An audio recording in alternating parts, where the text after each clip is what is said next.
North east से लेकर उत्तर भारत तक आज दोपहर 12 बजे के आसपास भूकंप के तेज झटके महसूस किए गए, जिसकी तीव्रता 7.2 थी और ये रिक्टर स्केल पर मापा गया एक शक्तिशाली भूकंप था। इसका केंद्र म्यांमार था और तीव्रता का भूकंप काफी खतरनाक माना जाता है और खासा विनाश भी ये करता है। रिक्टर स्केल भूकंप की ऊर्जा को मापने का एक पैमाना है जो 0 से 10 तक जाता है। हर एक अंक को वृद्धि से भूकंप की शक्ति लगभग 10 गुना बढ़ जाती है, यानी कि 7.2 की तीव्रता वाले भूकंप को मेजर कैटेगरी में रखा जाता है, यानी कि खतरनाक स्थिति ये होती है। देखिए, इस तीव्रता के भूकंप से होता क्या है। नुकसान ये होता है कि ये गंभीर क्षति पहुंचा सकता है, खासकर उन इलाकों में जहां इमारतें भूकंप रोधी नहीं हैं। कमजोर संरचनाएं ढह सकती हैं, मजबूत इमारतों में भी दरारें आ सकती हैं। झटके, इस तीव्रता के झटके सेकेंड्स में ही कई किलोमीटर तक महसूस किए जा सकते हैं। वहीं 7.2 तीव्रता भूकंप करीब 6.3 तीव्रता के भूकंप से 100 गुना और 5.2 तीव्रता से 1000 गुना ज्यादा ऊर्जा उत्पन्न करता है। प्रभाव भी जान लीजिए, ये जमीन में दरारें, भूस्खलन, कभी कभी सुनामी तक की भी स्थिति को पैदा कर सकता है। इस तीव्रता के भूकंप से कब कहां जाकर जमकर विनाश होता है, अब ये आपको बताते हैं। दरअसल 7.2 तीव्रता भूकंप जबरदस्त विनाश करने की क्षमता रखता है। इतिहास में 7.2 तीव्रता के भूकंपों ने कई जगह पर भारी तबाही मचाई है। ताइवान 2024 2 अप्रैल, जी हाँ, ये वो महीना, वो तारीख, वो साल रहा जब 7.2 तीव्रता का भूकंप आया, जिसका केंद्र ताइपे से कुछ दूरी पर था। इसने गगनचुंबी इमारतों को झुका दिया, बिजली सप्लाई ठप कर दी और भूस्खलन को ट्रिगर किया। आसपास के क्षेत्रों जैसे जापान के कुछ द्वीपों में सुनामी की चेतावनी भी जारी हुई। सटीक नुकसान का आंकलन हालांकि अभी मुहैया नहीं है, लेकिन प्रारंभिक रिपोर्ट्स में भारी तबाही की बात जरूर कही गई।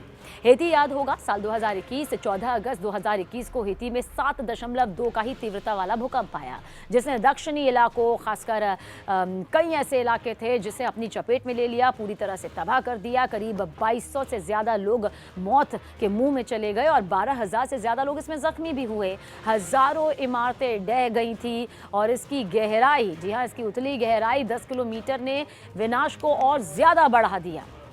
साल 2018 16 फरवरी की तारीख मेक्सिको याद कीजिए, जब ओहाको राज्य में 7.2 का ही तीव्रता वाला भूकंप आया। हालांकि ये गहरा यानी कि 24 किलोमीटर था, फिर भी इसने सैकड़ों इमारतों को नुकसान पहुंचाया और मेक्सिको सिटी तक झटके भी इसके महसूस किए गए।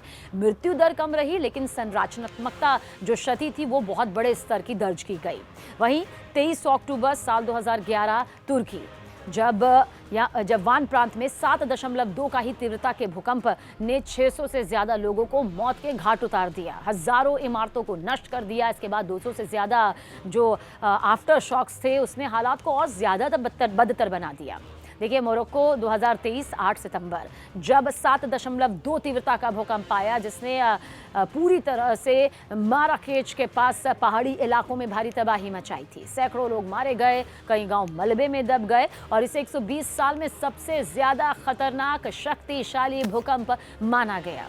इससे पता चलता है कि 7.2 तीव्रता का भूकंप शहरी क्षेत्रों में ज्यादा घातक होता है, जहां इमारतें कमजोर होती हैं, या ग्रामीण इलाकों में जहां भूस्खलन और मलबे का खतरा बढ़ जाता है।